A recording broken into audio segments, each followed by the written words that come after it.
Namaskaram, everyone, and welcome to the Awakened Soul podcast, a place where we integrate ancient yogic wisdom into modern living to help ease your spiritual awakening journey. I'm your host and spiritual seeker, Dr. Crystal Asong. I'm your co-host as well, Dennis DeVos, a spiritual teacher. All right, Dennis. So today in this episode, we'll be talking about a very interesting topic and something that I think a lot of our listeners will also resonate with. And today we'll be asking some of life's big questions. Another big topic. Yep. Big questions. Questions Bring like, it on. why am I here? What is my life's purpose? Is there such a thing as destiny? Right? I think ever since the pandemic, a lot of people has been questioning this. They have a lot of, thoughts about what are they meant to do? What is their life purpose? Why are they born here on earth? Yeah. Is everything predetermined? Right? And we hear a lot of people, going through many different techniques and modalities in order to figure out what is their life purpose. People do it through tarot reading, palm reading, astrology, horoscope, batsu, feng shui, just to name a few, right? And I think it's something that you're familiar with as well. And so finding life purpose, right? It's such a trendy topic these days. And I could use a little help with it as well. But let's just cut straight to the chase, right? What is our life's purpose? Why are we here? Or is there even such a thing? Okay, thank you. I think that's a very genuine question. Life's purpose. What are we meant to do here? But I'm going to take an unorthodox take on this, right? Because everyone is trying so hard to just shove it in your face what your life purpose is. Your life purpose is to then fill in the blanks, right? Yeah. No, I'm not going to take that route with you. At least not with our audiences. See, first of all, why do you need a purpose to life? Now, a purpose is only necessary because we still have not tasted life in its fullness. That's why we want to find meaning to life. If you have already found within yourself the fullness and you have already experienced the totality of what life has to offer, you wouldn't be asking this question, right? I'll give you an example. What's the purpose of falling in love? What is the purpose of falling in love? Right. Not much you can do there, right? What purpose? So what I'm trying to show you is there are many aspects. In fact, the subtler aspects of life has no purpose, really. If there is a purpose, then still not it. Okay? Oh, what's the purpose of entering heaven? I'm just making this up. So that I can have great food, great women, great companionship, great this, great that, great. The views in heaven, very nice, fantastic. I'm telling you, you have the mountain view, you have the sea view. So still there is a purpose. Why you want to go to heaven? That's not it. If you're still chasing after one after the other, it's still an endless pursuit, a relentless rat race, if I may. Now, that does not mean life has no purpose. I'm just saying the purpose of life is unto itself. The purpose of life is unto itself. That means through life itself, that is where the purpose lies. In other words, just being alive, fully alive, totally alive, just living life to its fullness is the purpose of life. Or we could say there's no purpose to life because all purposes are man-made. We made up all the purposes. Ask any animal, if you will, what is the purpose of life? They will not, if they can speak, they will not tell you. My purpose of life is to be here. It's just to live out my life. They would say that with great confidence. But we're the only ones because we got too smart and we drop off the tail, but the monkey minds still stick. Now we're itching to think, what is life's purpose? And that's fine. I have nothing against it. You can create your own purposes and you can change it anytime while we're at this topic. But my point is, if we're talking about the ultimate in a spiritual context, then there is truly no life purpose except just to be fully alive. I think if you tell a normal person, right, there's no meaning to life, there's no purpose to life, it can sound a bit depressing, Pessimistic, yeah? pessimistic, nihilistic in a way. Like, okay, I'm born here, but I don't have anything to do. So what's the point, right? They're going to ask, so what's the point? You're saying that the purpose of life is just life unto itself. Yeah. It's just to be. Just like, animals, an ant, for example, they don't question, or I don't think they even care to know or even aware about, this concept of purpose, right? They're just being. But then I don't think we can compare to animals as well, right? Because they're just evolve. Yeah, because they're just reacting or working with their instinctive nature. Yeah, instinctive nature, primitive nature, right? No, so this is not a question to be taken lightly. Why I'm taking an unorthodox, rather very different route in answering this is because I don't want people to fall for conclusions. Or because they trust me as a coach, as a teacher, as a guru, and they will just listen. Oh, Dennis says life's purpose is to laugh. So I just laugh. Oh, this other guru or this other, famous speaker says, oh, the life's purpose is to find God, then I shall find God. No, you are still making conclusions based on what you believe to be true or not true. That's not it. Now, this is not a light question. Okay, that's why it's a big, deep question, and it's important, and I want to shed light on this. See, for every other creature that has come to this planet, nature has drawn two very, very rigid lines. One at the bottom, which is the baseline, one at the top, which is the ceiling line. Okay. Now, these two lines will completely determine how the creature lives its life from the moment it's born to death. In other words, if you pick any creature we're talking about, as soon as they were born, they were born. They would, in a matter of weeks or months to come, they would already know, it's hardwired within them to do what they have to do. What an animal does. If they're a rabbit, they do what a rabbit does. If they're a tiger, they do what a tiger does. Right? Like this. Evolutionary science. We are the only creatures where nature has drawn only one fixed line at the bottom, the baseline. I'm putting it in an analogical format so you can read between the lines. So animals, 2 lines, human beings, 1 line. No upper line. What does that mean? That means we need the survival mechanism to exist here, which is food, reproduction, shelter, clothing, the basic needs. But once our basic needs are met, once our survival is taken care of, is assured of, then we can explore, we can ascend, we can climb upwards, we can see what's up there, so-called up there. Okay?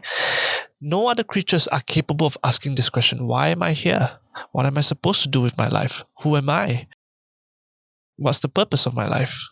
But we are the only creatures that can ask this. So I'm not trying to, discriminate upon the other creatures. My point is very clear that this is a very significant question.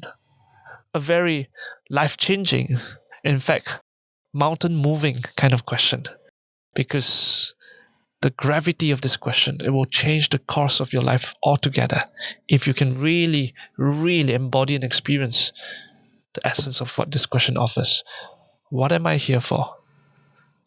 So, if I may go on, if you are only here for food, sex, money, which again, to buy food and maybe sex in some ways, and of course shelter and some belongings and comfort, then you're no different than the creatures that I speak of.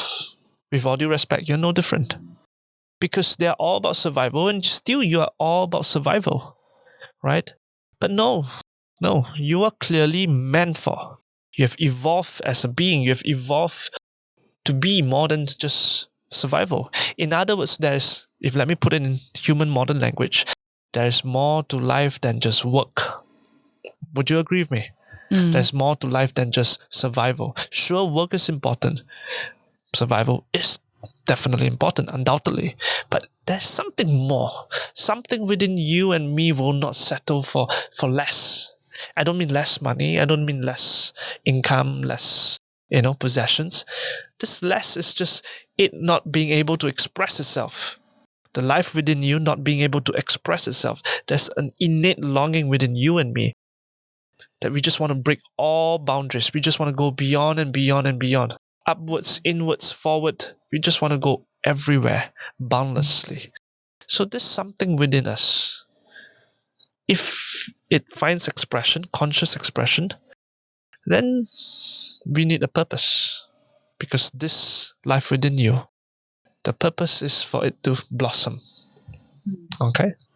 I feel like this is the great paradox of life, because humans, we only have one line at the baseline, right? As you mentioned.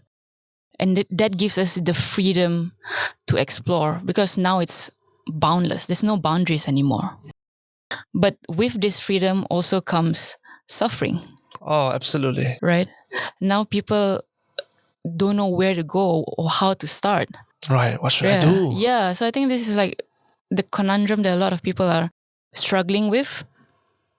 And you say the purpose of life is just life unto itself. Yeah. Just to be. Just to be. Right? To be fully involved in this existence, in this experience of life. So how do we go about that? See, I'll just ask you one thing real quick then before I answer the question. What's the purpose of joy? You cannot answer that. What is the purpose of joy? What's the purpose of love? Like initially I started by asking what's the purpose of falling in love? So there is no purpose. Joy is a purpose unto itself. Love is definitely a purpose unto itself. It is both the purpose and the goal, if you may.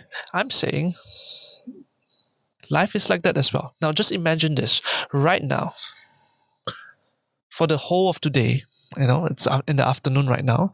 So till midnight, till you fall asleep, you're just wonderfully happy, just within wonderfully happily. You're complete, you're satisfied, you're contented, you're more than satisfied, you're just in awe, A-W-A, in awe and in awe, A-L-L, with life. All aspects of it. You're just complete, right? Wholesome. Would you worry about what your purpose is? As far as today is concerned, maybe tomorrow there'll be projects, maybe next day, yes, but as far as today is, as far as this moment is, do you have any, worries, concerns? What is my purpose today? Why am I alive today? Does it bother you? Yes or no? No. No, because purpose only comes because man has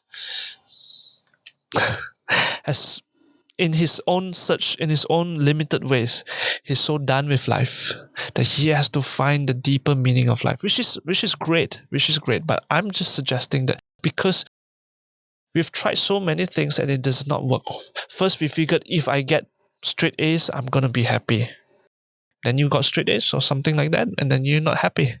Oh, if I make my mom proud, and if my mom is proud of me, I'll be happy. And then you make her proud, and it was short-lived. You felt happy, but it's not. It's short-lived. Oh, if I got this job, my dream job, because I studied so hard, right? 12 years of education. If I get this job, I'm gonna be happy. Look where that got you. So the next thing after the next thing, I'm trying to say, this purpose thing, if you're coming again from the mind, the context of the limitations of the mind, and you try to find the purpose, it will not work. Even if it works, it's going to be short-lived, it's not worthwhile. So the ultimate purpose, if we may go to this direction, is to just become a part of life, become life itself. Because between us right now, I'm whispering between us, we are life, isn't it? I don't just mean we are alive, we are life.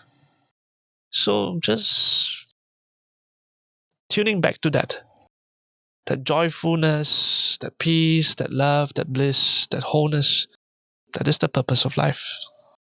It sounds like it's this certain feeling of pleasantness, right, that you're talking about, that we are trying to go after. Yeah. Is it? Yeah. Is it joy, love? We can start with pleasantness, but it has to happiness? go further than that. But Yes. isn't all of these emotions like pleasantness? We can call it as that, because definitely the word pleasant, is decent, but it's not as, you know, all encompassing as I would love it to sound. So pleasant is a fine word, but joy, love, completion, wholeness, that's what we're after, truly. Okay? Now, so there's something within you that I mentioned earlier. It will not rest until this is fulfilled, until life Yeah. becomes life unto itself. You know what I mean? Like, But even if it's fulfilled, it's short-lived. no. For So a lot of if us. it's coming from the outside, it will be short-lived. Okay, if it's coming from things and events and situations and happenings and phenomenons, it will be short-lived. But if it's coming from within, like you fully taste it, experience it, realize it, embody it, then it will be forever. Yeah. That kind of purpose is what we're truly after. Because anyhow, you can create all the purposes you want. I have nothing against it, right? And we always start with why. Why are we doing something? And intention and purpose always comes hand in hand, right? They're literally siblings. Same thing. That's for the external game. Why? What's the reason you want to start a business? Or you say you want to be a millionaire. What's the reason you want to be a millionaire? That's fine. That's fine. Now my point is the innate purpose. That one, no one can decide for you. No one can put, not even me can point a finger for you. Like, you have to decide for yourself what this life is for.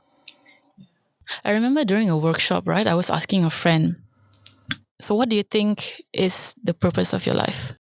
And she said, I just want to be happy. And then I thought to myself, okay, happiness. But is it sustainable? Can you really maintain it? Or is it just an idealistic goal to achieve? What are your thoughts? So again, because people's definition of happiness is so limited and so conditioned, that the happiness only must come when things go their way, when they achieve their dreams, when they achieve certain milestones or successes, then they're happy. That's not it. That's pleasurable. That's short-term happiness, which is pleasure, enjoyment.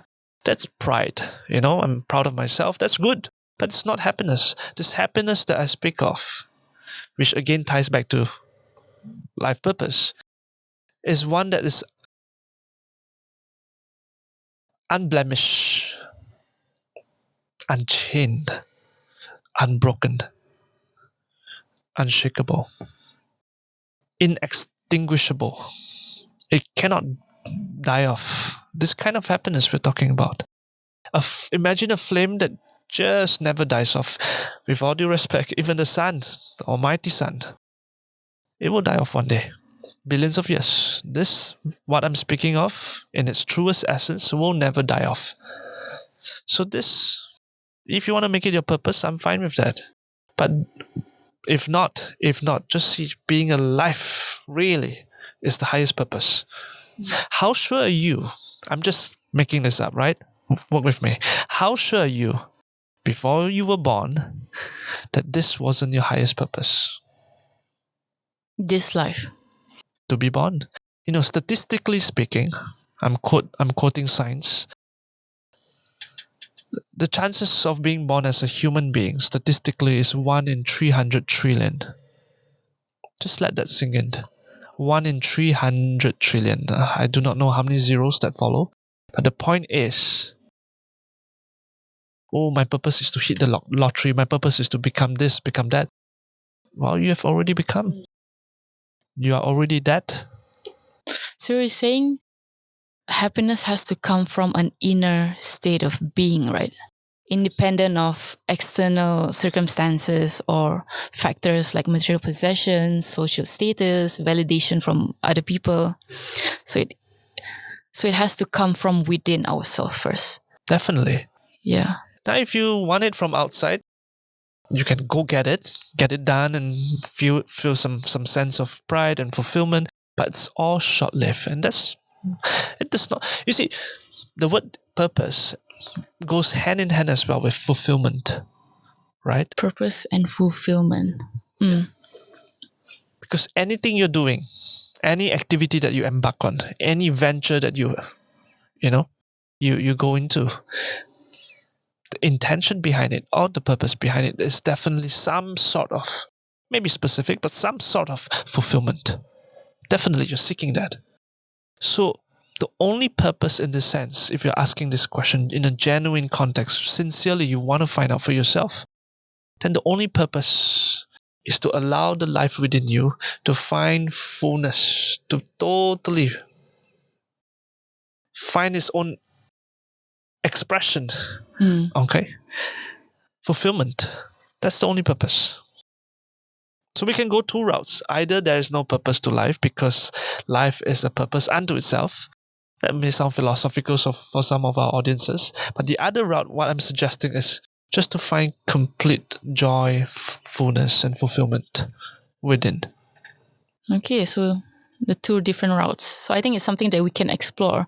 But I think it's also worth mentioning here why a lot of people are struggling to find their purpose, or why a lot of people feel desperate to find their purpose is because of our hustle culture these days.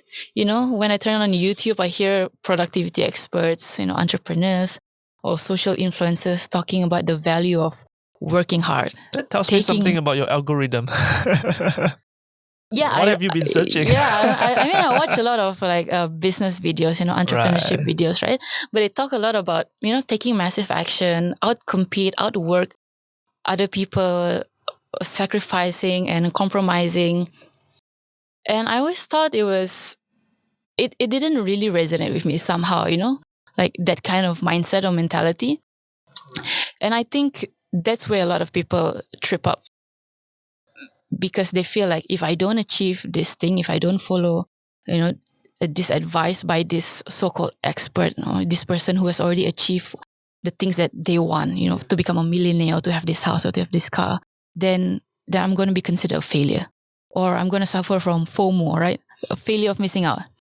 Yeah. So what are your thoughts on that? Now, I'm all for striving.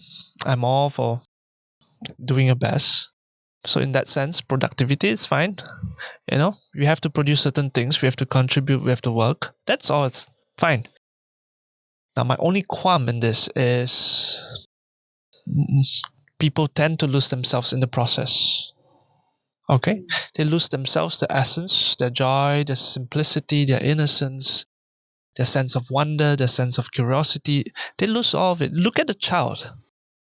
Okay, first off, don't ask a child what you want to be when they grow up. Don't ask a child that. And don't ask a child, what's your purpose? Look at them. Even though they may be bored certain aspects, certain times of the day, but they're just enjoying life in all its intricacies, all its complexities, all its dimensions and facades, and just the multitudinal dimensions of life, right? A child can explore and enjoy it all. Like, they just don't care, and of course they would fall, of course they would cry, of course they would, weep, but they would just get back up and they just enjoy everything about life. So if you go and ask a child what's your life purpose, only two possible answers. One is they're going to speak like an adult, emulate what their parents teach them or how their parents answer the same question, more or less. Or they would just say, I don't know. I just want to have fun.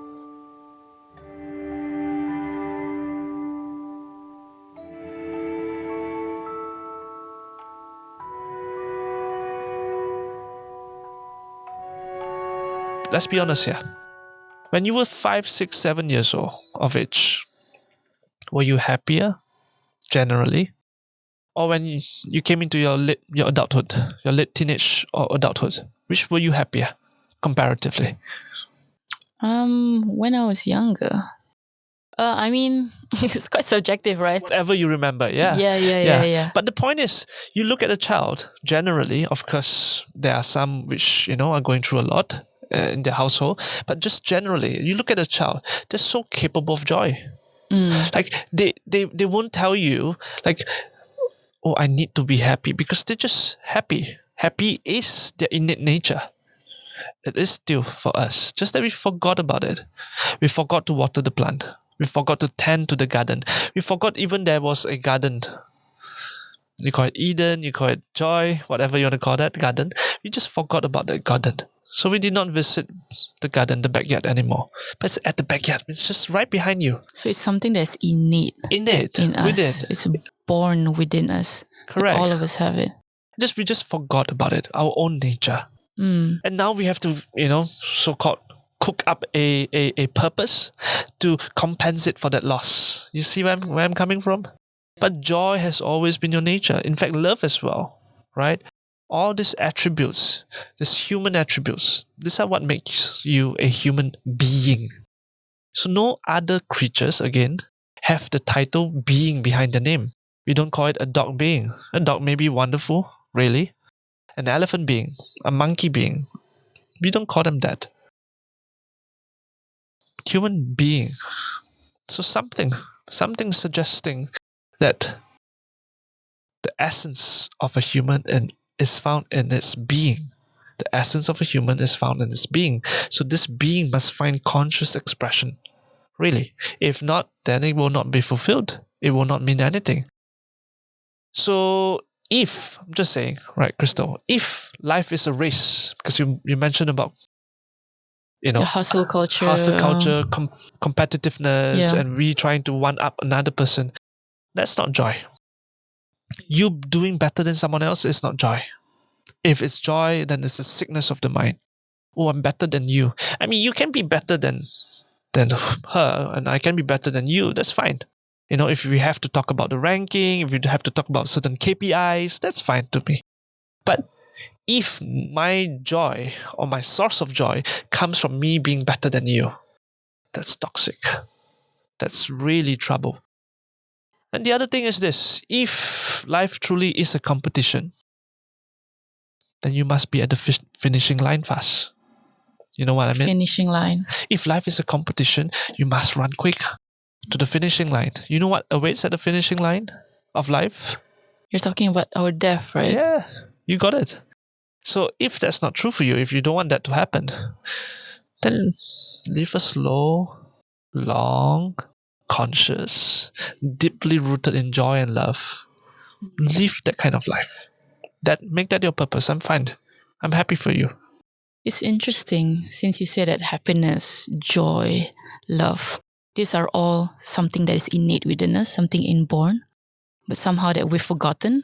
Yeah. So how can we start to remember that again, and then make it sustainable, make it, as you mentioned, our essence, our state of being, our default state of being even. So this is where the spiritual practices come in handy. Of course, the teachings as well, the truths as well. Because if you are constantly, honestly, bombarded by deadlines and project expectations and certain commitments day to day, even the financial constraints, if you're just relentlessly being bombarded by all these things, it's very hard to so-called tune within. Very hard to find sustainable joy and allow this innate essence of who you are to flower. It's very hard, really. I know so many people who try to be spiritual. They're at least in some ways leaning towards spirituality, spiritually inclined, but they just cannot find expression for that because every day they're just bombarded by this and that and this and that. So my take on this would be, first, you need to take time off. Now, when I say time off, it does not mean a vacay. It does not mean a total retreat. It could if you're doing it consciously. But the more important point here is to just take time off from the external stimulus, from your own mental game, mental acrobats, right? And just turn inward, go within. What I would suggest is just sitting in meditation. That would help greatly, because the only reason why you have lost touch is because the mind has taken center stage of your life. Okay? The other word for the mind is the ego. So your ego is taking center stage of your life. That's no problem for me, but it will be in the long run, it will be a serious problem. So because if the mind takes center stage, you're identified as the mind, which is the ego. What happens is indirectly, you're not aware of this, but I'm sharing this now. You are identified with illusion. Because ego and mind does not exist substantially. In terms of reality, actuality, it does not exist. So if you're identified with that, then you are living in an illusion. So in other words, if I were to sum it up, two things really is the cause of why people don't remember their inner nature. One is illusion. Second is ignorance. And this two, it's very self-perpetuating. It will go on and on and on. You feel me? Yeah. But this notion of, we need to catch a deadline, KPI, following boss's order. This unfortunately is how normal society today, the 9 to 5 live. Right. And you say that, one of the ways is for us to take time off. And I could hear our listeners saying, like, easy for you to say, how am I going to pay the bills? How am I going to support my family? I have car loans to pay, debts to settle. So you're saying we need to take time off to meditate. So do you mean like we need to take a few days off work, take leave, or? If you can afford it, if you cannot, by all means, if you really cannot afford it, then 15 minutes a day. I think that's fair for everyone. Still retaining your job. Yeah. I'm not suggesting you to quit your job. No. I know you wrote a book on that, right? Should I quit? Yeah, fair enough. No, but what I'm suggesting is simply taking time off for yourself. See, everything that you have done up to this point, in many ways, especially when it comes to work, you're doing it for someone else. Okay? You may claim, no, I'm working for someone else, but essentially I'm, earning the money for myself. Okay? But the point is, you work 8 to 10 hours a day for someone else. Mm-hmm. Okay? Now, even if it's your own company, you're still working for someone else because you're serving the clients. Yeah. Nothing wrong about it. That's how business works. But still is for someone else. Can you take 10 minutes? I think it's less than 10%, about 5%. In fact, less than 5% of your total work schedule. Just take out 5%. 10 minutes, 15 minutes, 20 minutes for yourself. Me time.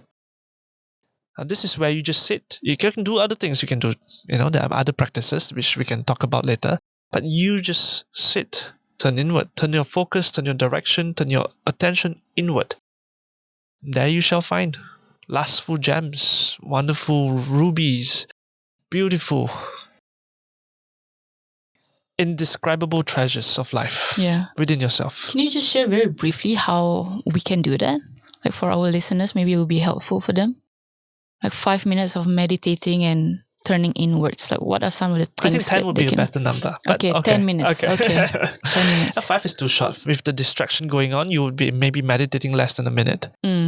Now, I said 10 to 15 because anyhow, there'll be distractions. So your job is just to sit. For starters, just to sit. Don't even have to think of anything. Now, but that doesn't mean you must stop your thoughts. Thoughts will go on. Don't try to stop your thoughts. That would be the stupidest thing to do, especially if you're a beginner in meditation. So when I say sit, just sit. Eyes closed, spine erect. Breathe consciously, deeply. If thoughts come, just look at them. Observe. Witness. Be aware. Don't attach to them. Don't flow with them. Don't fly off with them. Let me ask you this. Does the sky hold the clouds, or do the clouds hold the sky? It's the former. Clouds hold the sky. No, it's sky hold the clouds. That's the first one, Think right? about it, right? Yes. Yeah. Okay, sky. Blue sky holding the clouds. Yep. So if the sky holds the clouds, like this, your job during meditation, at least during meditation, the point of meditation is to become meditative. So to become meditative is like to become the vast sky holding the clouds. The clouds here signify your thoughts. There may be dark thoughts, dark clouds. There may be weird shaped clouds. A cloud with a phoenix, a cloud that is shaped like a capybara, whatever. You just look at them. Appreciate them if you need to. If it's fun, be entertained by it, but don't attach to it. Don't go with it. Just look at them.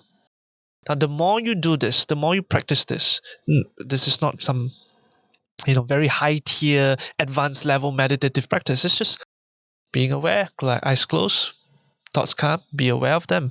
You don't even have to talk to them, don't even have to shoo them away, just be aware, simply observe them. Like, the more you do this, the more you become vast, like the sky.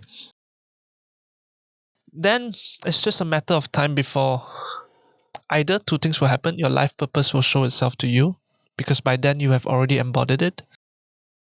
Or you don't even need a life purpose anymore, because you're already joyful, fulfilled, done. In fact, two of them are the same thing. With or without a life purpose, they are the same kind of experience inwardly. Interesting. And just by sitting for 10 minutes every day, yes, you have to the start answers somewhere. will come automatically. Either the answers will Sounds come a or the bit- questions will go. You understand? What is my life purpose? This is a question, a big question. Either the question will go or the answers will come, and you don't need to ask anymore as well.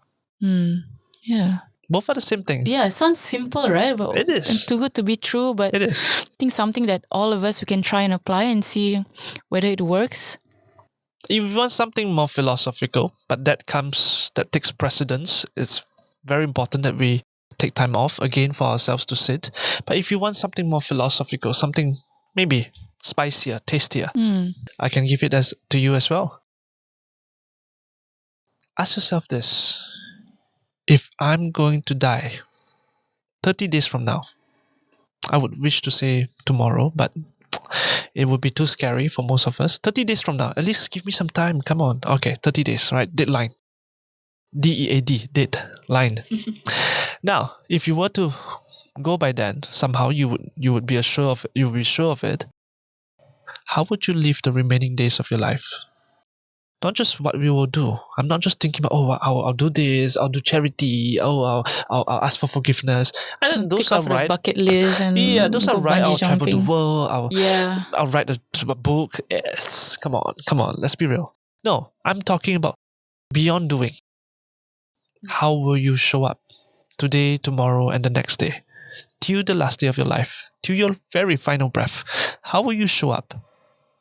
Now, just by asking this question and being really honest about it, sincere about it, raw about it, you'll find incredible answers. Answers you didn't even know exist within you. Really, because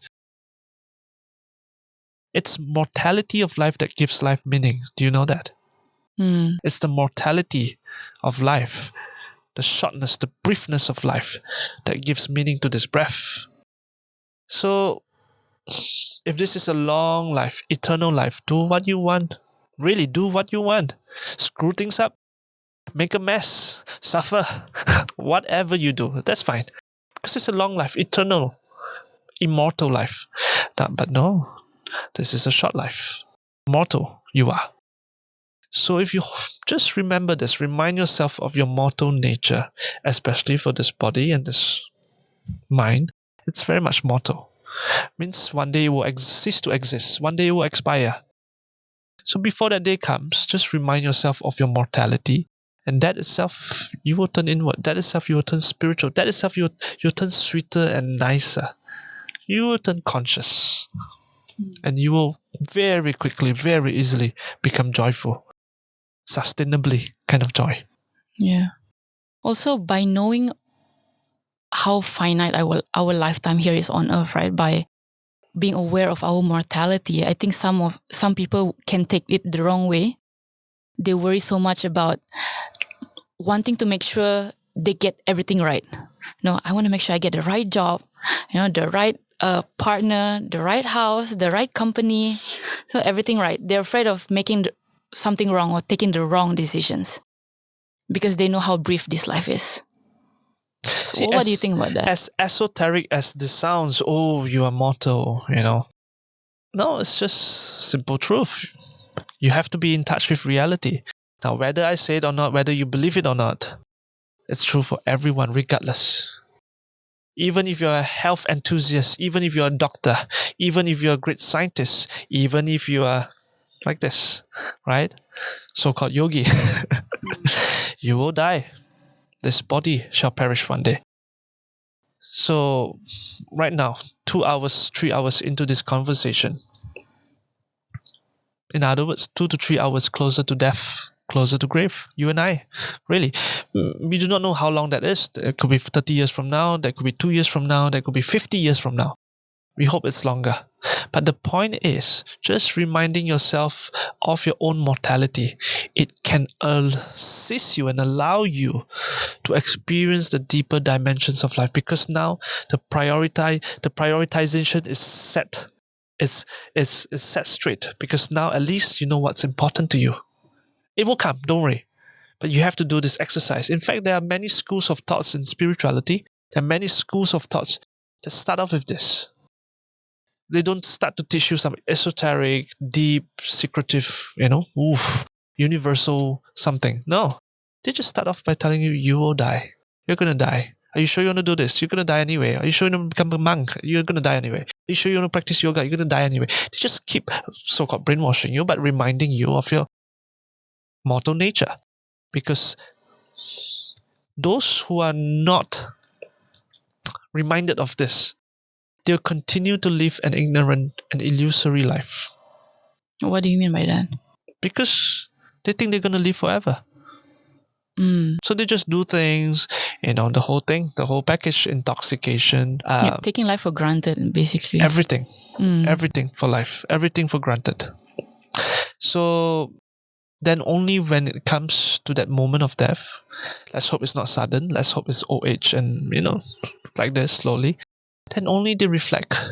By then, it's a bit too late, if you get what I'm trying to say. Maybe you have to start all over, maybe it's done, I do not know. But while we have the consciousness, while we have the energy, while we have the strength, while we have the time, while we have the youth and the health within us, let's explore this now, while it's worthwhile. Because it's the most important question that you can ask yourself. Why am I here? And beyond doing, beyond working, why am I here? Ask yourself that. And then continue with the meditation. All right? Yeah, that's beautiful. Thanks, Dennis. Thank you. Okay, so just to wrap things up, I just have one burning question, right? A question I think our audience will benefit from. Let's say one person, you meet one person who is not satisfied with life, basically. They're working a job that they're, dreadful of. They go to work every day, dragging their feet, literally. They're working on things that they don't enjoy, with people that they don't really like. They want to do something else. They want something more, but they're afraid to take that leap, right? Maybe it's because of financial worries, financial constraint, or they're worried about what other people may think about them. They're afraid people will say like, oh, why do you quit that job? It's good pay, it's a good company. You're going to have a great future if you just continue. But deep down inside, that person knows that they want something more to life, but they just don't know how to go about it. Yeah. So what would your advice be, and what are some of the things that they can do to start? Inward expansion and expression instead of outward expansion. See, we're so outward based, outward bound. Now, I've covered this in the previous topic, but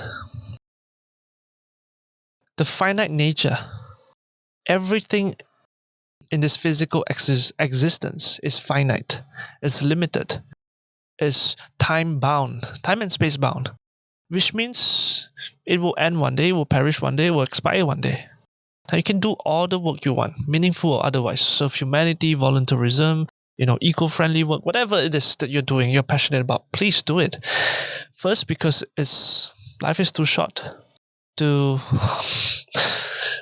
debate. Life is too short to,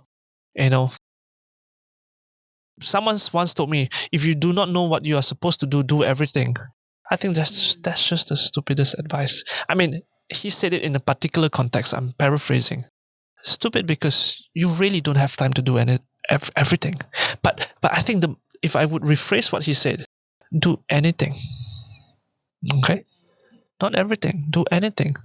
You can do anything. What do you mean by that? Like, how do we choose in the first place? Unfulfilled work that you're not passionate about, and all these things, right? So just do anything that you're passionate about, anything that that brings you joy, anything that. But again, it's not going to be sustainable. Do anything that speaks to your heart. Do anything that you feel like you're contributing to, in some ways, to the greater good of your society, your community, or humanity. So just do anything. Not everything. You cannot do everything. Just do anything. But at the same time, you must know that there is something more than doing. Again, we are falling back to the word being. Which one should come first? Let me just wrap this up. Between having, doing, and being, which one should come first? Consciously think about it. Being. So if being must come first, that is what you must prioritize. But right now, the world, I'll assure you, the world is so obsessed about having. Yeah. Then doing in the middle. Being. Only then they be. Very little. Yeah. Very little. And they believe, at least subconsciously, they believe that by having, they will be happy. By having, they will be loved. If I find a boyfriend, I'll be happy. I'll be loved. If I can finally buy my dream house, I'll be happy and I'll be satisfied and I'll be secure. No, never happens. After the house, more drama. I'm not saying you shouldn't buy in the first place, but please see this. If being is truly essential and substantial and pivotal, it must happen first before doing and having. Doing and having, in fact, are secondary to being. Because your nature, your essence is being. In fact, your very purpose is to just be. All right. Thank you so much, Dennis. It was a very insightful conversation. And I hope all of the audience feel the same way as well. And I think we've come to the tail end of our conversation today. It's always a fun time talking to you. And to all of our listeners who are listening, feel free to comment down below what are some of the things that you find impactful in our conversation today. What are some of your big key takeaways? And what are some of the changes that you'd like to make in your life starting today? And if you find this episode valuable, don't forget to share it with your friends, family, loved ones, or anyone you feel like it can be helpful, so that they may also gain the insights and wisdom that you've also received. Be sure to catch us at Awaken Soul Podcast. We're available on all social media platforms, YouTube, Instagram, TikTok, Facebook, as well as Spotify, Apple Podcasts, Google Podcasts, and wherever podcasts are available. So thank you everyone for listening and for playing your part in this great tapestry of life. Again, I'm your host, Dr. Crystal. And I'm your co-host, Dennis DeVos. And until next time, we'll see you again. Namaste.